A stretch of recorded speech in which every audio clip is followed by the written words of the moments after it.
From Chicago streets to the courts beat, Sal Scott Dan on the podcast seat. Bulls breaking news, talking stats and views. Every player, every play, we never lose. Horns over hoops, we're the Bulls troop. From game analysis to fan scoop. What is good, Horniac Nation and Bulls fans worldwide? And welcome back to another edition of the Horns Over Hoops podcast. We are your hosts for the evening, Sal Bass, Dan Gracie, and the coach himself, Scotty B, Scott Berman. How's it going, everybody? How was your guys' Christmas? It was good. Saw family, ate some crab legs. Oh, okay. Santa Claus bring you everything you wanted? Yeah, I mean, in this economy. Yeah. Scotty B, how was your Christmas, and what did Santa Claus bring you? It wasn't bad. This was the first year we didn't have people over, so that was pretty great. Nice. But it was fine. I got money, then I bought a 3D printer. So, Oh, you actually bought that thing? yeah, it should be coming sometime next week. Right on. I've always wanted to get into 3D printing. Hoops? Will you make us horn over hoops, like things do- for our yeah. desks? I got you. Yes. All right. Now we're rolling. Yeah, I just got to figure out how to use the software to do it. Yeah. New products for the store. Yeah. I don't Well, think it's we good can you- do that. Fan made, Yeah. We could do it. owner made. Sorry, Yeah. we're a fan. Yeah, as well, well. glad you guys had a good holiday. Holidays, they go one of two ways. You either have a really easy holiday where you just have to drive somewhere, or you have a very stressful holiday where you host or drive all over the place. Yeah. I actually have, before we get started, go ahead. I just want to give a shout out to my mom, because she was in the kitchen. I barely saw my mom on Christmas Day because she was just in the kitchen nonstop. So thanks, Mom, for all the Yeah. work that you do over the holidays. Yeah. Honestly, this is unrelated. This is kind of related, but there's one thing that, like, when you become an adult that you take for granted when you're a kid around the holidays, and that is like being able to just sit and relax while, somebody's cooking you a meal. Like, I think we took that for granted, because now as an adult, being the one who has to host and who has to, take care of that, it gets stressful. So I'm with you. Shout out to the moms and everyone shout out to the hosts. There you go. Shout out to the hosts. There you go. So, believe it or not, gentlemen, I have kind of a weird Christmas story for you guys, and it has everything to do with the jersey I'm wearing now. Of course, we all know I'm banned from buying jerseys of players, okay? And it's pretty firm. Like, I'll get fired from here if I do that. Yes, you will. So, I have a very interesting story. A lot of people, I took a picture of it and I posted on social media. They asked me why I bought a Julian Phillips jersey, and I said, hold on a minute. You'll hear during our next episode. Just wait a minute.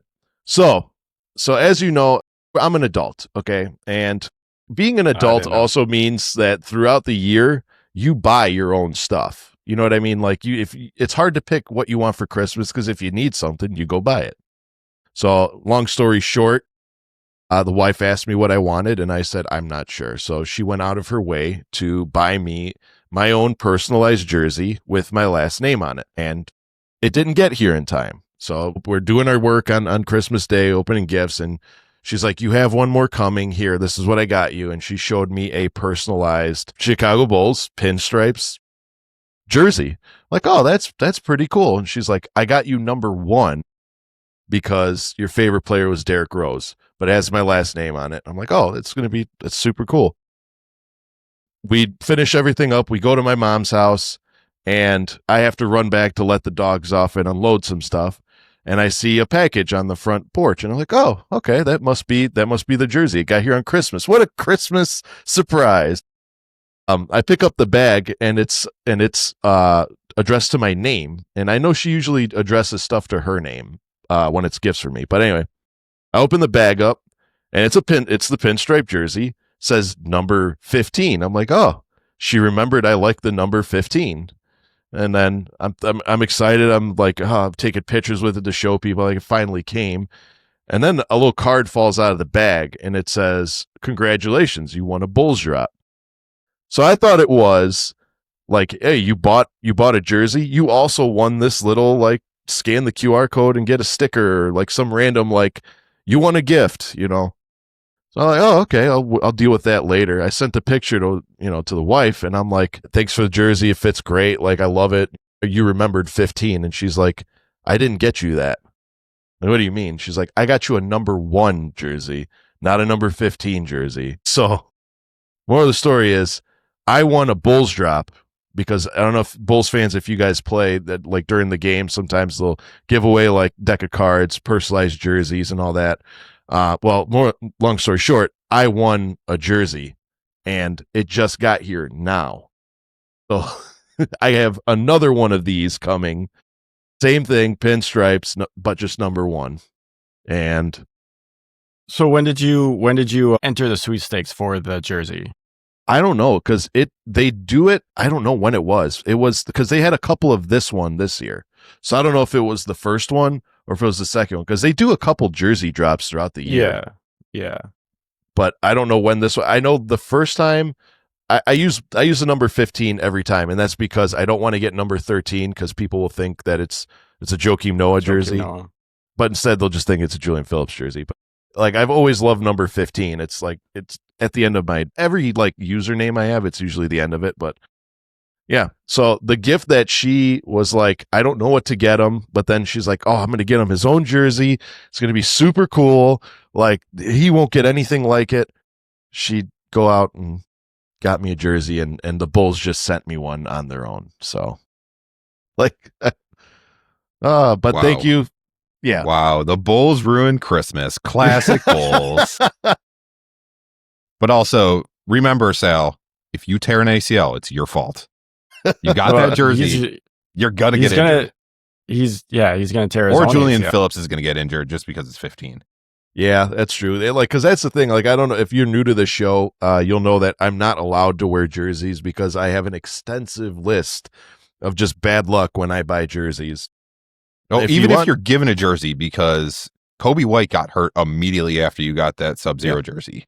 Yeah, we went to that game where they were giving away those cool, like, the jerseys were not anything spectacular, but it was just cool. It was still cool to get that Sub-Zero blue Coby White jersey. Very next game, he gets injured while playing Indiana. So I'm wearing it now. We'll see if I live. Don't play pickup basketball anytime soon. The only pickup I'm going to be playing is pick me up off the floor. That's it. After you tear your ACL. Yeah, probably. Well, gentlemen, how's everybody? Everyone's doing good. We hope that the Horniaks also had a good holiday weekend. Feel free to leave your story, your holiday story in the comment section down below. But for right now, it's time to talk Chicago Bulls. Gentlemen, the Chicago Bulls have been having a relatively great rebound to the season. We went on no trivia? Oh, shoot. Trivia. You know what? You're absolutely right. I apologize. I do have a trivia question for you guys. It ties in with the game that happened yesterday. I was so excited about my Christmas story. I forgot about Tuesday trivia. But this week's Tuesday trivia is, gentlemen, the Chicago Bulls and the Milwaukee Bucks, in light of the game that happened yesterday, have played each other a total of 273 times. Can either of you two gentlemen tell me the record and who's winning? Who has more wins? I can't tell you the record, but I feel I'll like give the you a Bulls hint. It adds up to 273. I'm not gonna math. I don't math ever because I'm bad at it. You just have to split it in half, or split it. I'm not doing that. I'm going to say the Bucks are probably winning because the Bulls were dog shit other than the 90s and the mid 2000s, and the Bucks had some really good teams. So I'm going to say the Bucks are winning. And I'm going to say the Bulls are winning. Said It's 273. We just had our 273rd meeting yesterday. okay. It's probably pretty close. 150 to 123. Yeah. In favor of the Bucks? Yeah. You are actually incorrect. Yeah. Well, Yeah, I just which looked part it with up the whole thing? because I didn't know. I'll give you a hint. Dan was Dan looked it right. up. Dan is right with the Bulls are winning because the Bulls are actually we still get the best of the Bucks whenever we play them statistically. Goddamn right. You were right when you said it was close, but you were wrong Yes. how far off it is because it's closer than that. So the Bucks and the Bulls have met 273 times. The Chicago Bulls have won 137 times, and the Bucks have just won their 136th time. So we are within a game of each other. We had a 2-game lead on them. They won yesterday. More on that to come. And they closed the gap to 1. So I believe we play them a few more times throughout the season. So the Bucks do have the opportunity to either shorten that gap or we have an opportunity to extend that gap a little bit. So we'll see. That was not the trivia I thought you were going to go with. I thought you were going to go based on the Atlanta game of how many points was the most Bulls have ever scored. Oh, yeah. You know what? I was thinking about that, but I also, considering it's going to be New Year's soon, I wanted everyone to know what the record was on New Year's, but you can't find out. There's no, like I asked online, I asked StatMuse and I asked about what? How many games the Bulls have won and played on New Year's Day. And it was a pain in the ass. Like I couldn't find a straight answer. It was like, whoa, it was inconclusive. Okay. No, I was talking the about other what's the most points the Bulls have ever scored in a game. Yeah. You're asking me a follow-up question? Yeah, I got that trivia. Okay, a little double dose. Because what? Tuesday. We scored 152 against the 152. Hawks. Yeah, I think which we is not the registered 80. highest. That is actually the 4th highest. I'm going to say we scored 168 points one time. I want to say we were at like 170 at one time. I'm going to say we had a double overtime game that was like 168. Yeah, it was definitely a double OT. It was actually a quadruple overtime game where they scored 168 against the Hawks. 168. Look at that. Yeah. Right on the money. What year was that? Oh, not, 4 years ago. Wow. Non-overtime game, I think they scored 155 in a non-overtime game. But that was the highest ever. Wild. Yeah. Well, we saw a lot of no defense. I've never seen a game where there was just pure no defense. Yeah. I mean, like all-star game. All-star game. Yeah. Yeah. Well, pretty much. So, but that was the original Tuesday trivia question I wanted to find was what is the Bulls record while wearing the pinstripes? Good luck. I don't even know how you would find that. Yeah, I don't. Yeah. Well, I looked it up. I'm like, what's the Bulls record? Because we have like StatMuse is really good at it. There's a bunch of references where if you just put in a question, it spits out some pretty good responses. But for whatever reason, they had no idea. They're just like, oh, it's inconclusive, blah, blah, blah. All right. I wasn't about to go back and check. So, but gentlemen, status of the Bulls so far, the Chicago Bulls are currently sitting at 9th overall with a 15-16 record. We're currently 9 games behind the first place spot, and we are coming off of a 5-game winning streak after just losing to the Milwaukee Bucks last night, a game that, I'll be honest with you, I was okay with that loss. I was not okay with the antics that transpired after the game. We'll get to that later, but I was okay with that loss given how successful the last 5 games have been because we beat some okay teams, but we beat them back to back, which, as we said earlier on the show, it's hard to beat a team back to back, and we did that twice. So I was pretty okay with that. We're going to get into the main idea of the game or of the show afterwards, and that is the Chicago Bulls season looks like it's starting to turn around.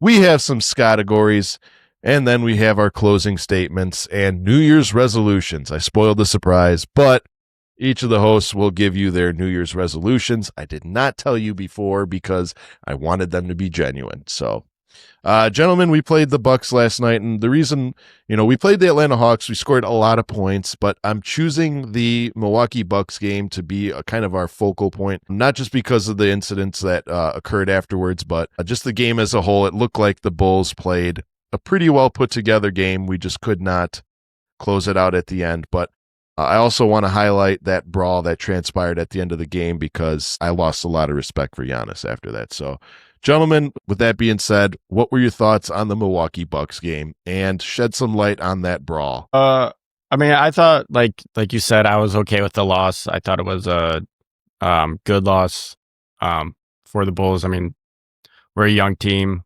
still, and it was coming off a back-to-back kind of game and everything, so I was okay with it. But yeah, what Giannis did at the end of the game with the windmill dunk, I didn't like, but I mean, I'm seeing more and more, like Derek Queen does that almost all the time, I feel like, where it's the final seconds and he'll just take a shot. I know that there's like unwritten rules where you don't do that and everything seemed fine after Giannis did the windmill. It wasn't until Bobby came in and pushed Coby from behind, that's when like stuff started to hit the fan. So I lost more respect for Bobby than Giannis. But also, Giannis being out was the only time I felt like the Bulls were like pulling ahead. So when Giannis does leave Milwaukee, that team is screwed. Absolutely. It's not an if anymore, people. It's a when he leaves. Well, he's not coming to Chicago after last night. That's fine. I'm okay. Scotty B, thoughts on the Bucks game, and shed some light on that brawl that happened afterwards.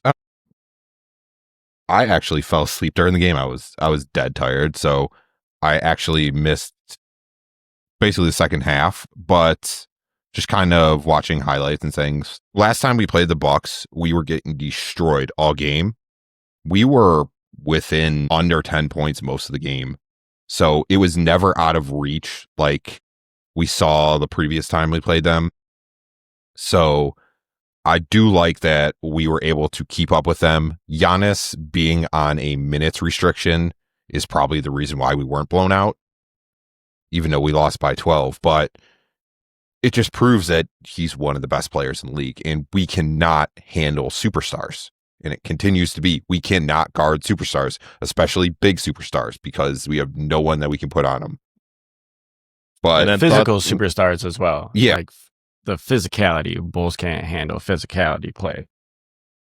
And then it just I would say any superstar. Like have we shut down anybody this year? Like the only one we shut down was Cade, and then in the fourth quarter he went nuts. That seems to be the theme all year. Is we'll do a pretty good job of handling throughout the entire game, but then in the fourth quarter we forget about it because you guys, everyone forgets we handled Wemby really well, and then we actually had him in foul trouble, and then the fourth quarter happened, and all bets were out the window. So what quarter was it where Giannis had 3 dunks like back to back to back to back?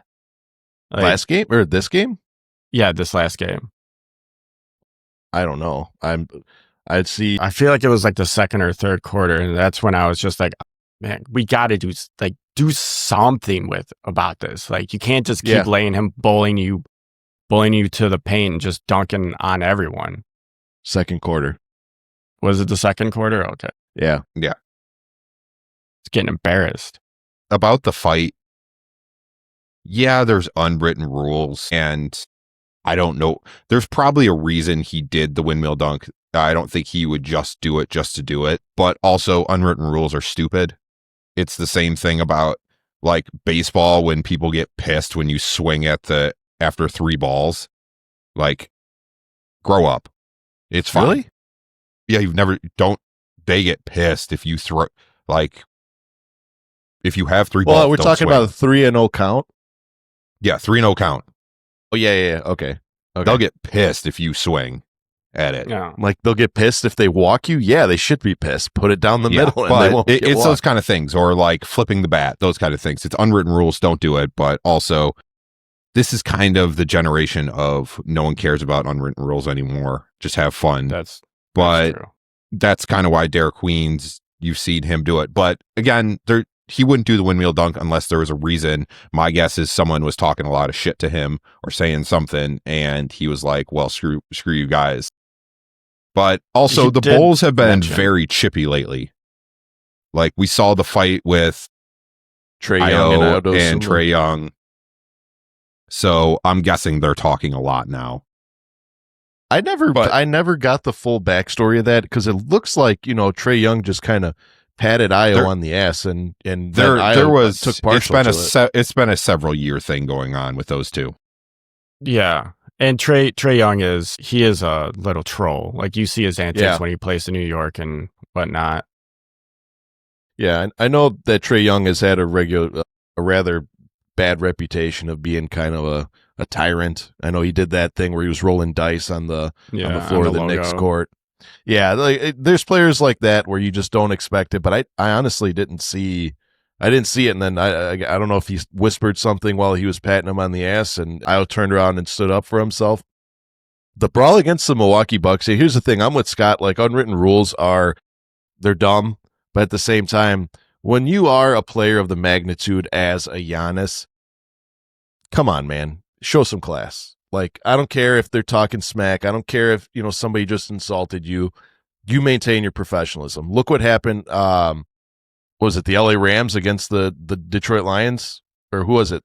That guy just lost $500,000 worth, or lost $40 million worth of incentives because he slapped a fan. It's like, and I'm sorry, I show no sympathy. As a professional athlete, you should be able to take criticism.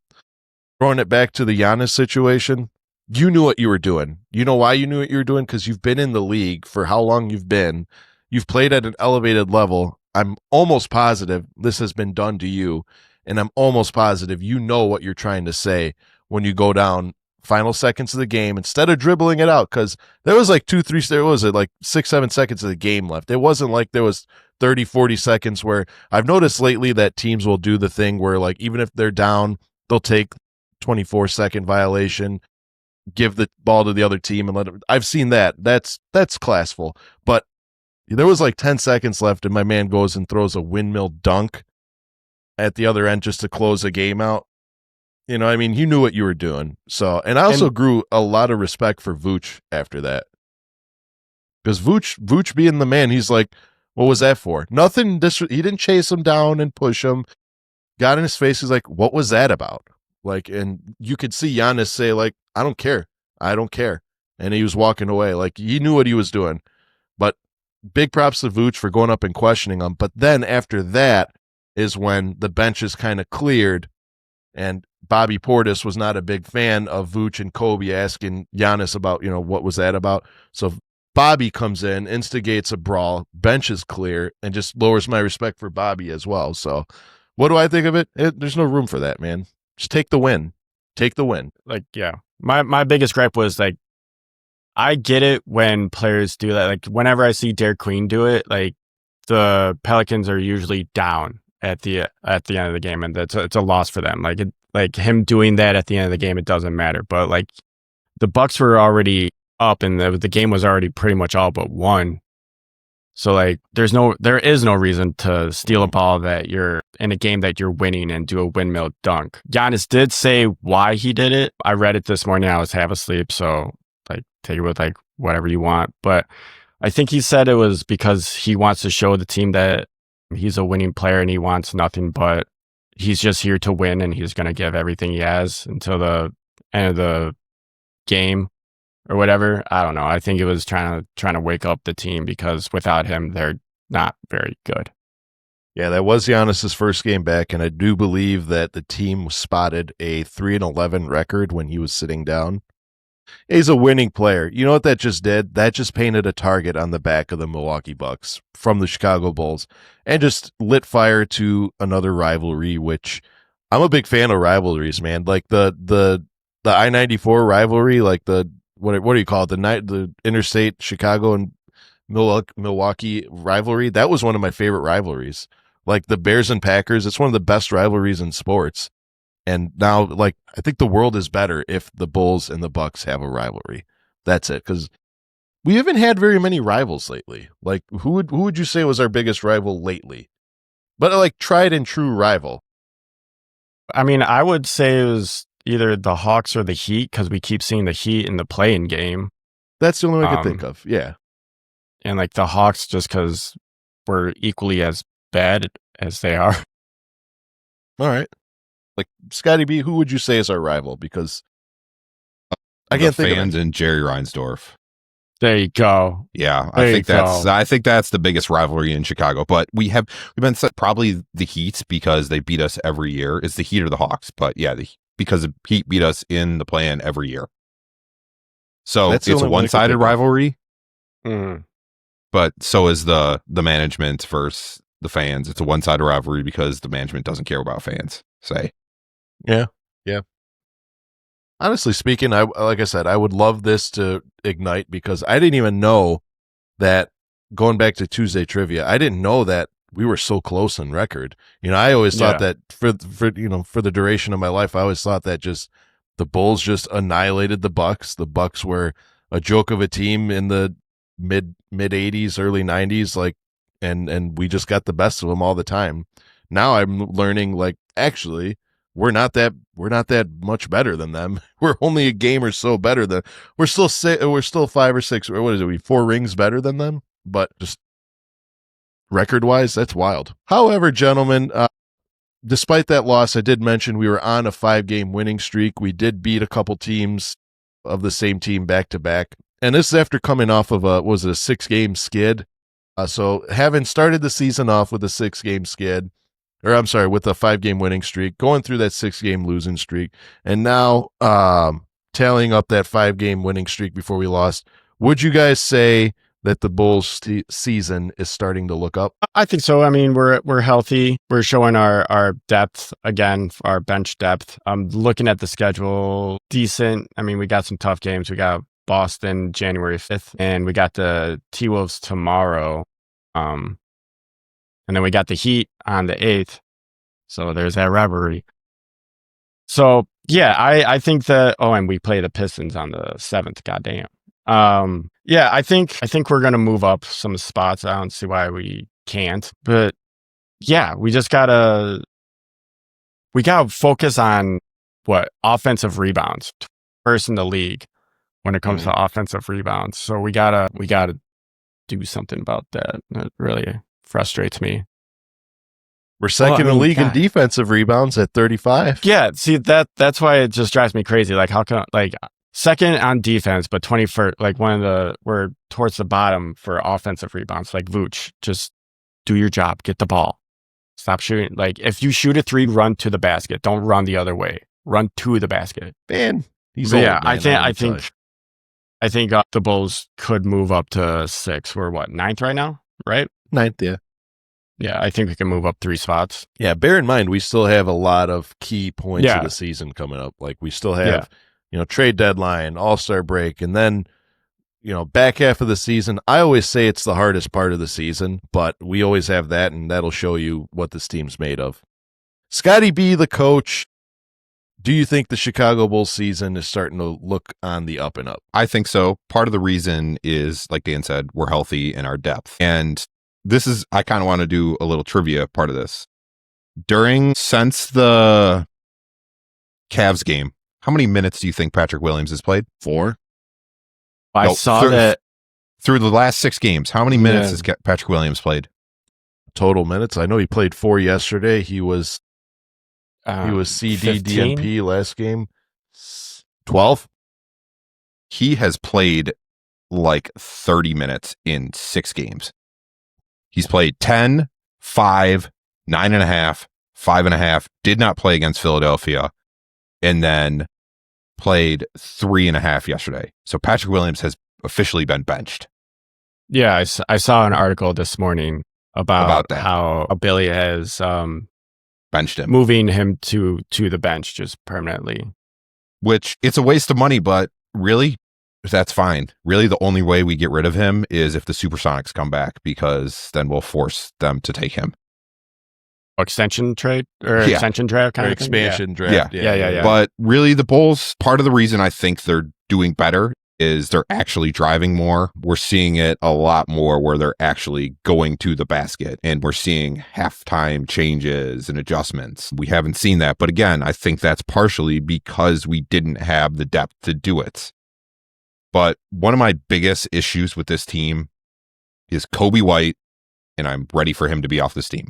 This is my big statement right now. He needs to be off the team, because what happens is we start driving to the basket. We're going really well. And then all of a sudden he takes this stupid ass three and misses it. And he can't shoot right now. He is terrible. He's shooting like a 32% from three. And then what happens is the rest of the team starts taking those threes. Kevin Hunter or Kevin Herter, stop taking threes. You can't shoot. You cannot shoot. You are terrible at shooting threes. He is That's his dog role, shit at though. it. He is terrible at shooting. Go look at his stats. Go look at his shooting percentage from three this last like 6 games. Absolute dog shit. He's like 1 for 8 at one of the games. Stop shooting threes. Just drive to the basket. You have moves down low. You're a big man that they're struggling to guard down low when you're driving. Yeah. He is terrible at shooting threes. Stop shooting threes. He's shooting 31% from three. Coby is shooting 32% from three. Both of them. He has less games though. Yeah.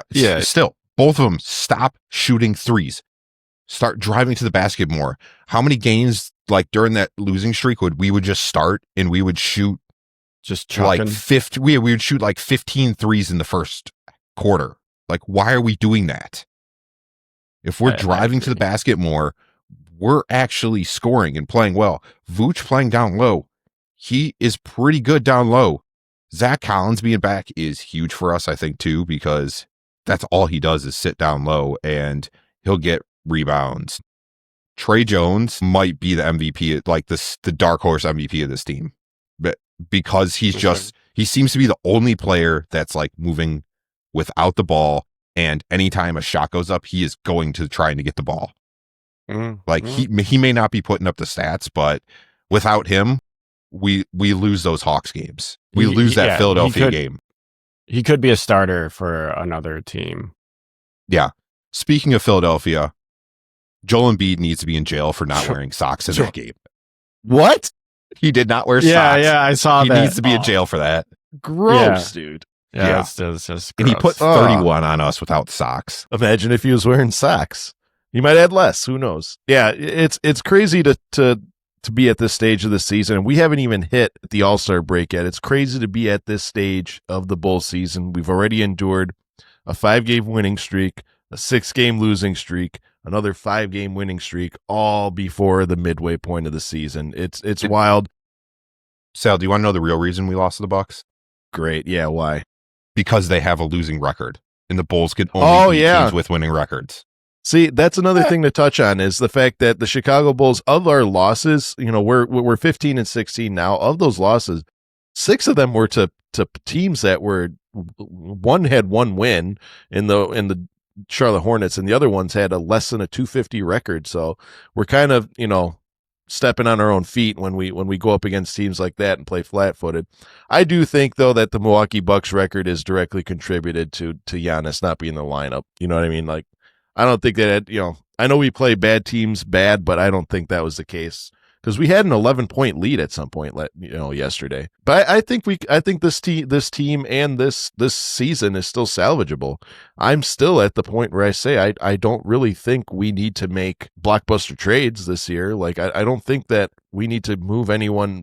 I mean, you guys want Coby moved, and I respect that. But the fact of the matter is, how are you gonna shape the lineup after that? You know what I mean? Like the one thing that Coby doesn't get credit for is, yeah, he chucks a lot of threes, and sometimes they don't go in, but sometimes he is the catalyst. He drives, he gets runs going. Like those are the stats that you can't see on paper. But I will say, if there's one thing I want to see, and I'll get into this later because this will be the next segment, but gentlemen, what do you want to see that will really make this season more successful? What can add to the success of this team? Well, I'm going to piggyback off what Scott said about Coby. It's not so much I want Coby to be traded, but I do think the Bulls should trade Coby. Yeah. And I don't know if this is going to be a successful thing or not, because when you bring in a new player and you get rid of a player that has been here since the AK era started pretty much, it's going to, like, who really knows if it's going to be successful or not. But with Coby, the way he's playing on a contract year, like, that he's going to want more money going into next season and everything. And you should trade him now instead of having him walk for nothing or paying him a ton of money for subpar basketball at a professional level. So I think that's what the Bulls should be focused on. And if not by All-Star break, then definitely in the off season, like do a sign and trade or something. But yeah, I think we're going to be sellers in the off season and All-Star break. So I think any smart addition would be successful. But it's the Bulls, so who really knows? I doubt they do anything. Yeah. That's the thing, is like everyone wants these trades. Everyone wants to trade and let's get rid of this guy. Oh, he had a bad game. Not you. I'm not even saying like superstar. Like I don't think like a superstar is coming, or even like a B-level star or anything like that. Just a good player that knows his role and will play his role. That's all I asked for. Well, look at it this way. Like, we traded, Zach LaVine, which has his own train derailment going on in Sacramento this year. But we traded Zach LaVine, and what we got back are two role players on other teams. Like, you're not going to get a star. Like, let's just face it. But everyone wants trade. But people forget that every time you make a trade, it takes a while for your team to get up to the par of that trade. Players have to learn the system. Players have to see if they fit in that system. Just because they fit in systems, on another team. Look at Jonathan Kuminga. Yeah, look at Josh. Look at Josh Giddey. Didn't fit well in OKC because there wasn't much room for him to handle the ball. And as we know, with him being in a Bulls jersey, the man needs the ball. So, I mean, as much as I want trade, I want to squeeze every bit of energy we can out of this team before I make a decision if somebody needs to go. You know what I mean? Is this team salvageable without trades? Maybe. I don't think we're a championship caliber team. An unfortunate thing is the point of the game is to win championships. But at the same time, I don't think that trading away somebody that we could be like, hold on, can we get another player to supplement that? Can we give him a new role? Like, I think we should evaluate those avenues before we just straight up trade. Scotty B, what will make this team successful? This isn't a go for it year, so I don't care. Try to really, this might be the time of see if you can move off of expiring contracts of Vooch and Coby.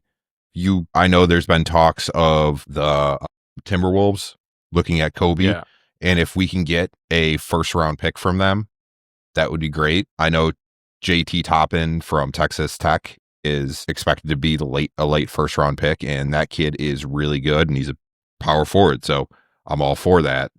Perfect. But there's some pretty good taller big men at the end of the draft, which usually happens because no one wants to actually draft a center or power forward or anything. They always want a scorer. So I think we can get a good player at the back end, and say if we have 2 first round picks, we could move up too if we really need to. Yeah. I'd trade those 2, move up. Yeah, the problem is with the draft like this, our team's going to want to get rid of those 2 picks? Yeah, but also you could trade it for next year. Mm-hmm. You could do something. OKC has the Clippers pick right now. They don't need it. So they could move up. Like anybody could grab that pick. So that might be one you look at. But really, I'm ready to move on from Coby just because I feel like he ruins the flow of the game with stupid shots, but also he is our best scorer. So losing that type of scoring is going to be a big issue, but I think we have enough players to step up and take that role. And what the lineup will look like without him is, I don't know, depends what we get. If we're getting a bench player like what they're talking about of Rob Dillingham or Terrence Shannon Jr. from the Timberwolves, you're moving Io back into the starting lineup. So it's like we have a player that can step up and take a spot. He's just not going to score as much. He's not going to be as much of a dynamic player, and it's going to cause pressure on other players. Right. But I think this might be the time to try to get rid of some of those expiring contracts and accept we're going to be a play-in team and go nowhere. Like, as much we talked about the East being weak, the Celtics didn't really take a step back. Yeah. The Cavs kind of took a step back, but the Pistons took a major step forward. The Sixers look really good. The Raptors look scary good, and no one expected that, but we should have after seeing the trades they made last year. Mm-hmm. So it's really, this isn't a year for us to go for it. So why not just see what we can develop? Reshuffle. Yeah, reshuffle. I want to see Modest actually, he's so inconsistent. Yes. Like, I need his scoring to go up. I need Billy to trust him to be out there at the end of the game, and he's not that guy. So that's what I want. That's successful. Which is wild because did you guys know that of the entire roster, this is the only Bull to have played all 31 games? Yeah. Wild. He's young. Yeah. I get what you guys mean, and this is where I agree wholeheartedly because, you know, it's a contract year, and as you know, the Bulls have made some rather suspect choices with their signings and their dollar amount. You know, that's why I firmly believe that they took so long with the Josh Giddey contract this summer. Like, they really wanted to evaluate, all right, should we give him the money? What can we do? You know, it's a business, you know, nonetheless, but gives them room to, you know, how much money do we have left over to go after another player, because Josh Giddey alone wasn't going to be the one that turned our franchise around. So there's a lot of thought that goes on in signings. Now focus over to Coby White. Coby White has already verbally agreed that he wants $30 million a year. And is he in deservance of it? I don't know. Maybe not. He has to take over. You can make the argument. You can because of his tenure, because of his history. But the one thing you can't make a case for is last year, we've seen a lot of games where Coby White took over the game and he was the reason why momentum shifted and we took a leap forward. This year, I know he's been injured, but I haven't counted very many games where Coby White was the shining star. Maybe the Philadelphia game where he hit that three and kind of put some more spacing, maybe. But even that was more team efforted than just him. I mean, that might have just been the nail. But so is he in deservance of it? Who knows? Would I like him to leave this team? Not really. But I mean, I don't want to lose a volatile scorer. I don't want to lose just the type of player that Coby White is. I think he's very special to this team. I just want to see if we can get him on a more frugal contract. I'd hate to throw another $30 million or $20 million contract and hinder us from getting any other big players going forward. But for me to help this team be successful, easy. Fix the lineup. Okay? Or you want that double big lineup. Okay, I'm glad you said that, because why are we calling it a double big? Back in the 90s, this was just called the lineup. The Bulls have to realize Jalen Smith is not a center. Jalen Smith is a power forward. Fix the lineup. Start Vooch. Don't start Matas at 4. He's not a 4. Matas is a 3. Go Vooch, Jalen Smith, Matas. You can Coby White, Josh Giddey. First man off the bench, Io. Second man off the bench, Zach Collins, Isaac Okoro. Like, the secondary lineup with that secondary of Trey Jones, Isaac Okoro, I'll throw Pat in there as well. Zach Collins. I mean, that's a pretty good secondary. But that first chunk, we have so much success.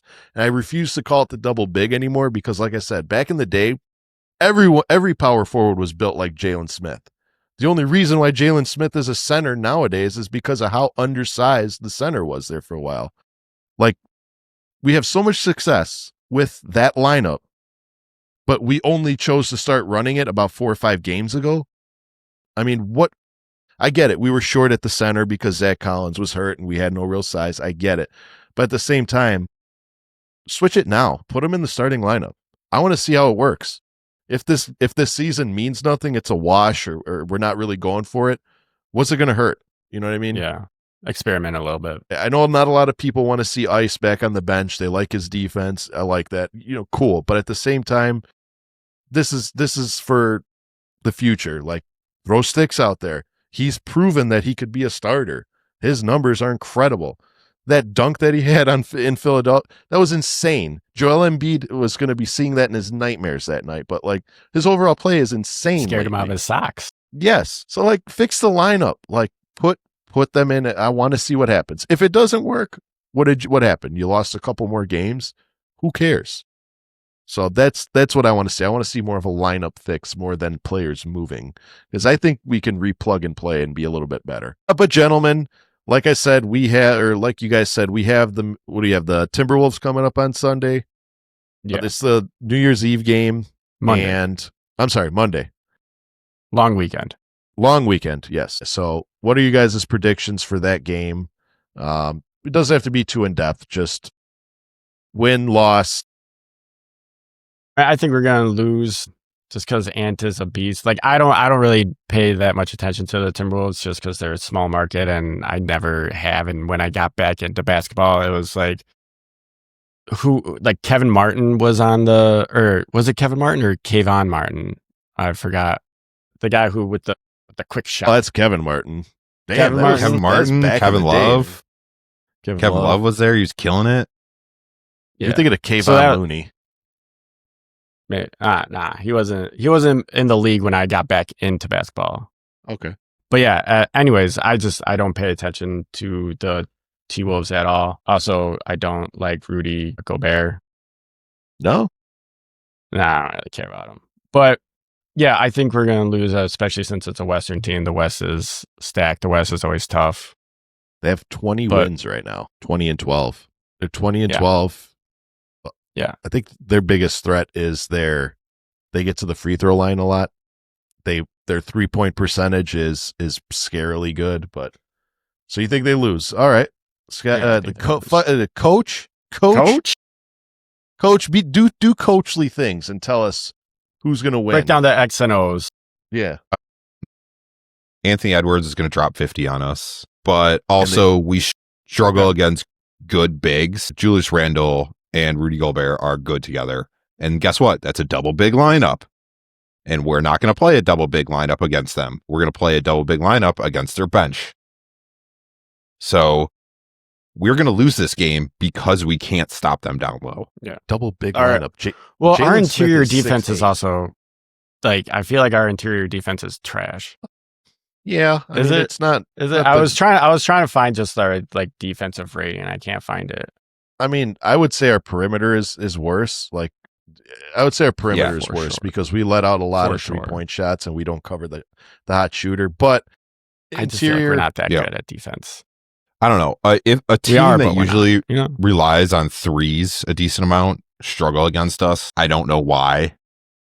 So it really, I don't know. I feel like Anthony Edwards, if he's going against a superstar, he makes a point to go off. Mhm. You saw it when he went against Shea. You saw it when he went against the Nuggets. Like if he's going against one of those teams, he'll go nuts.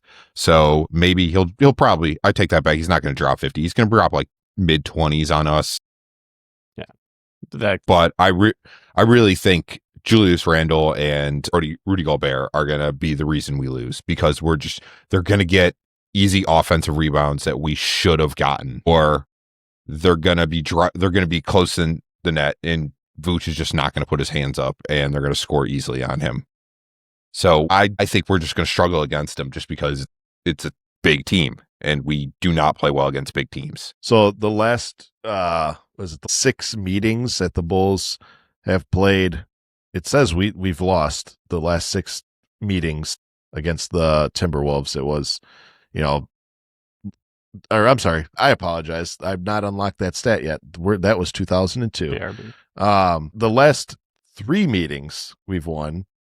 You know what? StatMuse doesn't. I'm not paying for StatMuse, so I always felt like we played the Timberwolves relatively well. I mean, I know that there are the better team both on paper and in person, but I do feel like Timberwolves was that team that the Bulls always played very well. I know we've won a few games against them last year, because that's why I was kind of concerned about that. I'm like, we have not lost the last 6. We could be their trap game. I mean, realistically, are we going to win? Maybe not. But do I think we can win? Yeah. Short answer, I'm going to say Bulls win, just because you guys think they're going to lose. Bulls win. by less than 10 points. And guess what? It's an overtime too. Love my overtime. Well, gentlemen, we've reached my favorite part of the show, even though the last few times Dan Gracie has taken me to school with this, and that is Scottegories. Scotty B has put together some Scottegories for us today. What did you have on the docket? All right. This came up in the game against Philadelphia. And so I looked it up. Vucevic is fourth on the active rebound list with 10,435. There are 11 other players that have above 8,500 active rebounds. Can you tell me who they are? League-wide? League-wide, active career rebounds. This is of before the games on yesterday. Okay. So the numbers may not be fully correct. Drummond is second with that guy just rebounds. 11,248. Rudy Gobert. Good choice. Rudy Gobert is fifth with 10,044. And this is dating back how long? This is yesterday before the games. I pulled it. This is their career? Yeah. Active Jokic. career. They're active. Jokic is actually last on this list with 8,504. He's just barely made the list. I gotta think of just big men. It's hard to think of centers because he's coming to my mind just because I saw him recently. Cat.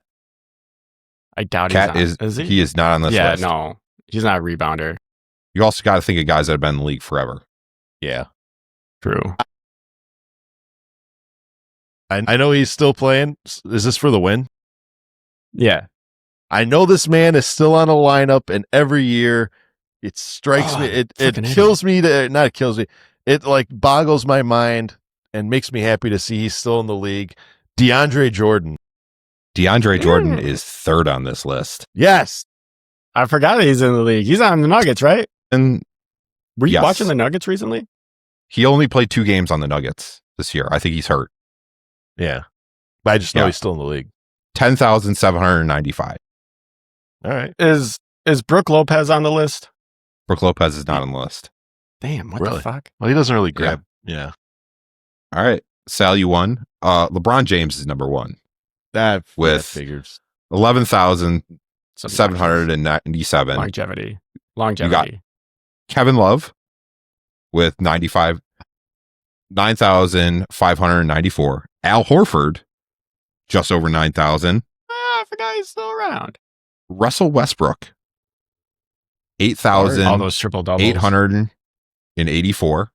Wow. Jonas Valanciunas is on this list. Oh, yeah. Good for him. 8,860. Giannis is on this list, 8,700. And then Anthony Davis. Really? AD? Yeah. Okay. Well, again, he was basically an MVP candidate for 7 years. Yeah. Yeah. Take that, So, LeBron 85 James, with a grain of salt 8,600. because he also played 11,000 games to get those rebounds. So, But again, he's the active leader. It doesn't Yeah, I matter. know. He's the active leader. he's been playing for 100 years. That's the one thing about LeBron that I have a gripe with is like you have all these accolades because you just refuse to leave the league. Yeah. Get out. Granted, he's still producing at a high level for his age and everything, but like my guy, like Yeah. Well, here's the thing, man. Somebody gives you 60, 70 million a year. Yeah, you're going to play. If they give me 60, 70 million dollars, I'll play 1 year. That's it. And then my life. I'll be Anyway. All right. This next one, Modis had, I think, 4 blocks against the Sixers. So I looked up who else had that many blocks in a game. And 4 blocks was not much. So I pulled a list from the 05 to 05-06 season to now. There have been 26 times a player has had more than 6 blocks. It's 7 players have done it. Can you tell me who those 7 players are? Differ just total and Just This since the 06. history of basketball. I know no, this is the Bulls. This is the Bulls. Just the Oh, Bulls. just on the Bulls? I know Yes. that Tyrese Thomas blocked a lot of shots, so I'm gonna say Tyrese Thomas. Tyrese Thomas did it 1, 2, 3 times. He had an 8-block game, a 7-block game, and a 6-block game. What are you googling over there, Dan Gracie? When? Okay, I'll just ask you. since This is I was- from I'm oh- not. this is- I was just. Oh my This God. is from the 05-06 season to now. When was Ben Wallace on the Bulls? What year? I think he was on in that time. 2007. Yeah. So All right, so I'm gonna say Ben Wallace. Ben Wallace is on this list. He's done it 3 times. He had 2 6s and a 7. even though we had Danny Gafford, I know he wasn't on the team long enough and he wasn't Danny Gafford yet. Wendell Carter Jr., the Black Panther. It's in his He is name. not on this No list. way. He is not on That No this is list. way, dude. He wasn't on the garbage. team long enough. Well, no, I'm it was gonna just say he Joe- had to do it 6 times in a game. I'm You gonna just say had to Joakim register Noah. a block more than joking. No, he had to register 6 blocks in a game. Yeah, that's it. 6 My blocks answer in one doesn't game? change. Yeah, that's a lot to register. Yeah, My Yeah. answer doesn't play. Okay, what would you say, Dan? Joakim Noah. Joakim Noah is on this list. 1, 2, Damn. 3, 4, 5, 6, 7, 8, 9. He had, let's see, 6. What's the most blocks he's gotten? I was just about to get to that. So he had 6 blocks games. He had a 7-block game. He had an 8-block game. And then he had an 11-block game. Let me tell you about this 11-block game Was that because it blew my MVP? mind. Yeah, it was Maybe. 2013. I think that was. So yeah. So it's 11-block game. He had 23 points, 21 rebounds, and 11 blocks. Jeez. It's obnoxious. Joe is built different, man. That Joe that is- that was when I think was that when Derek was gone, Jimmy was probably hurt, and it was just Joe, you're Yeah. our only hope. Joe and Luol Deng. yes. Yeah. So Dan won that. Yay. Sal, I got some bad news for you. Danny Gafford was on this list. He had a 6-block game. Damn it. Close. So the guys you missed, Pau Gasol had a 9-block game and 3 6-block games. That's great. Robin Lopez had an 8-block game and a 6-block I always game. forget that Robin was That's on our right, team. Rolo. And then Taj Gibson had 4 6-block games. Yeah, I was gonna say Forgot about Taj. should be- Jeez. See, Taj a lot of Mahal. those players, I hate to take up valuable airtime, but I forget a lot of those players, were blockers. Who thinks of Pau Gasol as a shot blocker when we I had don't. him? No. Not in his old, not in his younger days. But when we had him, he was still really good. But he you was don't great. But he remember was not But you don't remember People- him as a Bull. You remember his No. time as a A Laker. Laker. as a Laker. And As people a always Memphis- say my that mistake, Memphis Grizzly. in Memphis. people always say that Pau is always so soft and everything, but offensive wise, the dude was finesse as shit. Yeah. They don't. Like The Lakers don't win their other championships Their without titles, him. doubt, no. Yeah, Easily. yeah. When Shaq retired, if Pau wasn't there, they wouldn't have won. If actually Yup. Andrew Bynum too wasn't there, they wouldn't have won. Easily. Yup. And he's just a great guy. Hearing all the stuff that he does with the Bryant family in lieu of, that just Pau, another one of those guys that just built differently. Good for him, man. A lot of respect for Pau. But anyway, number 3. Anyway, what do you got? moving 'Cause on. We're actually I- going to have a tiebreaker. I know. Yeah. I know. I think Sal's gonna. First This time. one I've held on for a bit. But I think Sal's gonna actually get this one. So I also think Sal will get this one. since Dan's Phil gonna win. Jackson left in 1998, Oh, there have been 11 coaches that have coached at least one Bulls game. Can you Okay. tell me who they are? I probably could. Yeah, Tim Sal's probably Floyd. gonna win this one. Tim Floyd coached for 4 years. Immediately after it. Yeah. He had a 20% winning percentage. Yeah, it wasn't very good. He had great players, just he was not. So- Yeah. Just Are we any just naming- coach, any Any coach coach that since has Phil coached Jackson. at least Jim- one game. Jim since- Boylan. Jim Boylan. Jim Boylan actually was the head coach twice for the Bulls. Was it the same one? That's No, he coached We had 56 two Jim games. Boylans. Oh, is it? We had They're Jim both- Boylan, the oh, bald yeah. one, and we had So- 2 Jim Boylans. They're apparently spelled They're- different. I did not know that. I thought they were the one's same with person. an E, one's with an A. Yeah, well, you both got it. Okay, Dan, it's your turn again. All right. Oh, so it's back to me because Scott or Yeah, Sal because Sal said the Jim other Jim Boylan is Boylan. what the Yeah, other I Jim thought they were Boylan. the same player, the same person. Oh my God, I can't think of his stupid name. The guy from Indiana that we had the college coach, Mike. I'm gonna say Tom Thibodeau because I can't remember his name. Okay, I Tom was gonna Thibodeau. say- By the way, he is Is the Fred, only. I can't No, remember. there that is guy's one name. other coach with a winning record. I know who He it had is. a 64% winning record. Okay, Scott Skiles.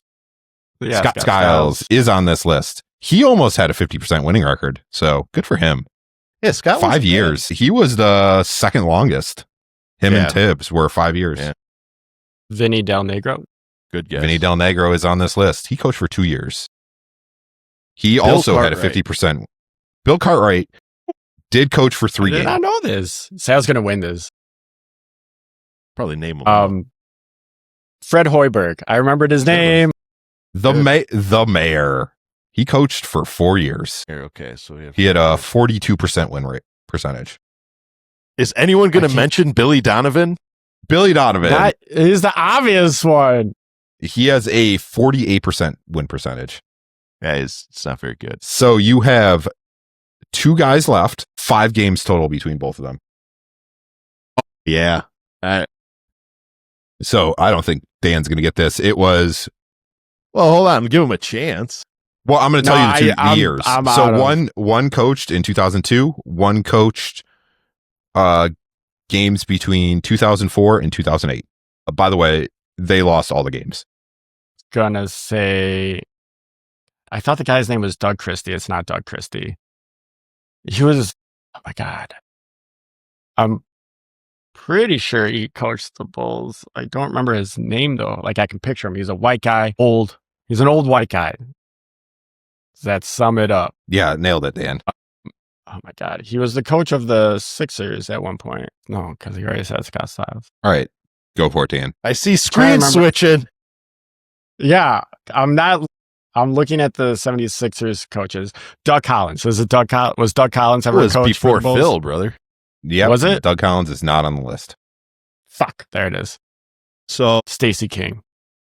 I wish. 5. I think that was Steve before- Nash. I don't know if Pete Named. Myers ever registered an actual win, but I do know that when Scott Skiles got fired, Bill Cartwright took over. Or I'm sorry, Tim Floyd got fired. Bill Cartwright took over. Yeah, he said Tim Floyd first. Oh, man. It's for the Fred. marbles. Yeah. Not Fred. Fred took over. Shoot. You know what? Unfortunately, Pete Myers. Sure. Pete Myers is the correct answer. Yes. Pete Myers coached 3 games. Your other one is Bill Barry. Bill Barry. Bill Barry. Sounds like Yeah, a he- cereal he, mascot. he coached 2 games in 02. He was an assistant coach for the Bulls from 99 to 03. So basically right after. Okay. Wow. Yeah, Man. but Pete Myers was the other one. So nice work, Sal. No, Dan, both of us, we named 10 of them. Yeah. Like, that's impressive. Yeah. Nice job. Thanks, Sal. All right. We can either do the fun one or save it for next year. Or literally next year. Literally next year. Well, that was Scottegories. But gentlemen, unfortunately, we've reached the sad, sad part of the show and of the year. Because, gentlemen, this is the last episode of the Horns Over Hoops podcast. Not ever. Of the year. With that being said, I know it's a fun tradition to make a resolution only to be sadly disappointed and relapse on that 2 days later. But for peace of mind and for S&Gs, what is your guys' New Year's resolution? We'll start with Dan Gracie. I really don't have one. I kind of have that Jimmy Butler kind of state of mind where like quitters never win. So what's the point of quitting? No, I don't think this counts as a resolution or anything, but like my main goal next year for myself anyway is to get rid of like streaming services and whatnot, just because it's getting ridiculous, the price of everything and the amount of like streaming services I have. Like I want to get rid of Spotify. I want to find an alternative for that. So if anyone has one, leave a comment. I will check it out. for sure. For Spotify? For Spotify, I want to move on from Spotify. Yeah. They're expensive, and I don't support the CEO. You do realize Or- that this show is broadcasted and presented to you by I'm aware. Spotify. Okay, all right, Yeah. just making sure. They're not like an official sponsor or anything. I can say whatever I want about Spotify. No, they hold the What? uploading capabilities. Yeah, They're well, our fuck 'em. distributor. But yeah, I mean that's mainly it. I want to cut down on streaming and save more money where I can. That's a New Year's resolution. That's a good one, actually. It's a very good one. Scotty B, the coach, is your New Year's resolution to bring a sparkle board to every single show and then do like the TNT crew where you go up back and write on the board. Josh Gibson's doing Vooch is doing this. I need to do this. Come here and crash board. All right, whatever. What do you Tosh got? Gibson. Taj Gibson. You know what? Speaking of TNT crew, I'm so glad they're off there. Well, they're on ESPN. I just not going to watch because what Prime Video and NBC are doing is tenfold better than what that was doing. It's like they actually watch the games and pay attention and give good feedback. I love that game when they had Austin Van Gundy? Rivers. No, well, Stan Van Gundy in his ridiculous jacket, but no, Austin Rivers and Vince Carter were sitting on the benches. Yeah. That was great. That was great. Like that Vince was Carter a was cool just thing. sitting on the court. The both Like, of them were just sitting on the bench. Yeah. It was great. But I don't really have one other than I feel like I need to start watching more teams other than the Bulls. Like I need to watch what the Spurs are actually doing because I love how petty Wemby is becoming versus the Thunder, and I need to watch more of that. I want to see what the Timberwolves are doing because Anthony Edwards is trying to become the best player in the league, and I think he can be. It's ridiculous how good Jokic is, and like we don't even talk about it. The fact that he just put up 56 points and that wasn't even the story is kind of crazy. It's like, yeah, he does that. Yeah, he just does That's that. what he does. It's insane. So I just need my New Year's resolution: watch more NBA basketball and stop being depressed watching the Bulls. Yeah. Nothing to be If- depressed about, man. We're I mean, it's insane watching, like, so I watched some of the Christmas games and it was crazy seeing, like, I don't want to say like successful basketball, but like winning style of basketball. real teams. I was just like, yeah. oh, this is how it's supposed to be done. Yeah. It is kind of, honestly, it sucks because as historic a franchise as the Bulls are, like we used to We used to play like on not be Christmas. one of the like we used to be one of the teams that participated in Christmas. Like, you know, now it's like we're the team on the outside looking in. But at the same time, like we have no rivalry. Like we have no like no one's Well, gonna we pay to don't- watch the Bulls play the Right. you know we're like we're no not one a draw. cares. We're not a draw. Yeah. That's like, all right, well, the Bulls are on. We can open the presents now. By the time we're done, the game will be over and, you know, the Thunder will be playing the Timberwolves. It'll be a real game. But I do have one more, and this is not for B, but this is for LeBron James. Please announce your retirement. You clearly do not. You clearly do not want to be playing anymore. Like, I respect how great of a player you were, but it's just like you don't seem to be enjoying yourself. Just please announce you're going to retire. yeah. Yep. Honestly, there's no shame of hanging it up. And the problem is, like, as much as everyone dogs on LeBron and you know, it is going to suck once he retires, because I think LeBron James is always that one player you just wanted in the league, both for if it's villainism or if he's your favorite player. It's like the league is better without him. But I want to know who's going to be that guy next. Like, because once he goes, like, we could lose some sales. We could lose some. I mean, I don't know if the product is going to be as good without LeBron James. I think the product has in the NBA. Well, just think about like what LeBron generated from being the young, from I understand his story. that I understand that, like, it was Michael who lifted the NBA into like mainstream, and then like, yeah, Kobe was like pretty much Kobe was Kobe. Kobe was amazing, but LeBron brought it from Michael level to another level and everything. Like, I understand that. I lost my train of thought. I forgot where I was going with this. Like, Never mind. who do we have left that'll like? Yeah, Well, Jokic, but you know. Yeah, I think the next man up, at least in the USA, is Ant. Yeah. Because I mean, Yeah. you have all these Euro stars that are killing it with like Joker and Luka on the Lakers. So yeah, I think it's up to Ant. All right. Him or Donovan Mitchell, but I think Ant's better. He's way better than obviously Donovan out. Mitchell. Yeah, I think Ant's Donovan better than Mitchell's Mitchell. already peaked. But as we're talking about this is why the USA is going to struggle at the next Olympics. But Because we just have no just homegrown during, talent. are we doing World versus USA for All-Star game? Is that what's Mhm. going on? That's gonna Yeah, be fun. and that's most likely That's going to be why- embarrassing for the USA. Yeah, they're going to lose. Who knows? Yeah. They're going It's to lose. different. The Giannis is- US. Yeah. Yeah. Oh, I Yeah. can't wait to The see US it is going to lose. Well, the real question, who are you going to start at center for the happen. world? Center Who are you going to start? The world. for the world? for the world will be Jokic? or for Jokic, no question. Yeah. Over why wouldn't it Victor? be? Power forward and center. Yeah, Oh my God. yeah, just blew Dan's mind. My God. Yeah, no, I mean I agree. I agree. That starting lineup, you're going to put Victor at center, you're going to put Jokic at power forward, then you put Giannis at 3. Yeah.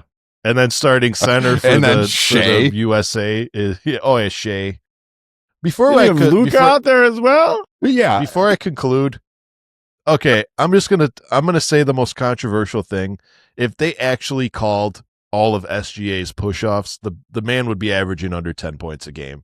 Getting You're- sick and tired of like You know what you need to watching his watch? push-offs. Watch how Lou Dort plays defense, because he is basically what Draymond Green was, but he's not as obnoxious, so he gets away with a lot of it. But you'll see him, he hacks the shit out of everybody, and he kicks people a lot.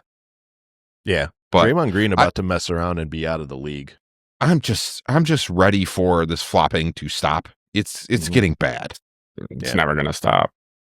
No. My New Year's Yeah, resolution- sorry for ruining your resolution. No. Yeah. You gave me time to think of it because these are never easy. I mean, honestly, my New Year's resolution is this. It kind of coincides with Dan, but it kind of doesn't. Like, so lately, you know how you get your New Year's wrap up, and everybody in their every streaming service sends you like, this is what you did throughout the year. Well, Google Photos actually had one as well, and they showed me my New Year's wrap up.